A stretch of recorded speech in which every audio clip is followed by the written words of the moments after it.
Britain, France, and Canada are now condemning Israel's Gaza offensive. The UK even suspended trade talks. But before jumping on the outrage train, listen.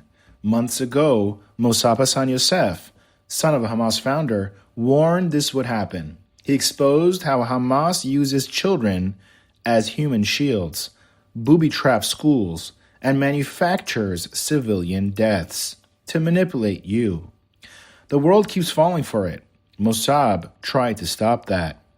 Comment below, do Western leaders really know who they're defending? And join our members-only channel to see powerful videos like this before anyone else. Let's dive right in. He has been one of the leading voices since October 7th last year, bravely speaking out against Hamas and the ideology behind it. Mosab Hassan Yousef is a Palestinian and the son of the founder of Hamas in the West Bank. He has a remarkable story of how he came to assist Israel as an informant, and he's dedicated his life to fighting the very terrorist ideology he was raised with. Thank you for joining us today, Mosab. Now, we've heard harsh criticism of Israel for the alleged number of civilian and specifically child casualties in Gaza. You grew up with this ideology of Hamas. Can you share a little bit about what Gaza children are taught and furthermore how they're recruited and exploited by the terror group? First of all, it's a culture that is actually not concerned of the children.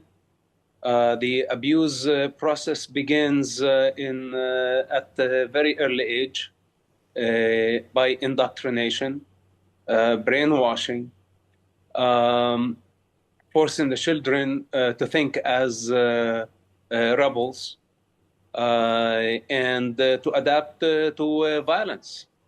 And this is just one form of the child abuse in the Middle Eastern Muslim culture.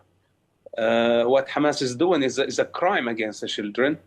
It does not end by indoctrination. Hamas recruited children for terror activities. And not to forget that some children actually were forced to wear a suicide belt, explosive belt, and they used them as suicide bombers at some point. Hamas won't hesitate to use children as human shields. This is what we are witnessing in Gaza now. Sacrificing children as part of religious ideology. And this is not a new thing. If we look back during the Iraqi-Iranian war, the Ayatollah used thousands of children to sweep minefields, kamikaze style. So these people are willing to sacrifice not only one generation, but many generations for political gain. It's not secret. But I think many don't understand or can actually conceive the evil practice of sacrificing children. Now, throughout this war, we have seen Hamas use psychological warfare to manipulate the West and even the Israeli public. How can Israel fight back effectively against this without stooping to that level? You know, Hamas dragged Israel into a very dirty war. This is their strategy. It is not that Hamas didn't know what would happen after committing a genocide on October 7th and kidnapping many hostages. They knew that Israel would retaliate. In the meantime, they booby-trapped schools, hospitals, streets, and they have been digging tunnels for many years beneath one of the most populated areas on earth. So Hamas wanted many civilians to die. They wanted the children to die. And this was their strategy to bring the West to its knees. All those who believe in civilization, this has been a challenge to all the values of the West. And Hamas knew that they would bring the globe to a crisis where Israel would look like the bad guys. Now, jumping to the United States, Mosab, we've seen the influence of Islamist terror groups as well as their sponsors, Qatar, the Islamic Republic of Iran, very active on campus, acting almost with impunity. Is the United States actually endangered by Hamas as well? And do you think that Americans understand what's at stake here? Unfortunately, they don't understand. They're trying to please everybody. They consider Islamists, communists, just as two colors of the society. So they are trying to satisfy their political ambition, not seeing the long term.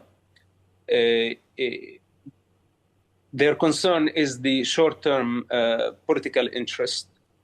And of course, when we take in consideration the Arab oil money and how much money Qatar, Saudi Arabia, and other Gulf countries have been pouring finances into the American economy, now they will have they have no choice but to please the sponsors and to fool everybody and fool themselves. And that includes the Biden administration, by the way, that Muslims are allies, but they are not, because Islam, in principle, contradicts with the American Constitution, with the values of the West. It's more of an invasion that the West is in denial of. But we see what's happening in Europe. We saw what happened in Lebanon. And in my opinion, Lebanon is a very clear picture of what the Muslims, whether they are Shi'is or Sunnis, when they came to a Christian country, within no time, few decades, they turned it into rubble. They turned it into chaos. They turned the country, they divided the country, which led to one of the worst civil wars of all time. And today, when we look at Lebanon, where is Lebanon? This is an invasion. And I'm afraid that this is the future of Europe. All right, Mosab, Hassan, Yousef, unfortunately, we are out of time, but I want to thank you so much for joining us and shedding some light on these issues. Thank you. Appreciate it.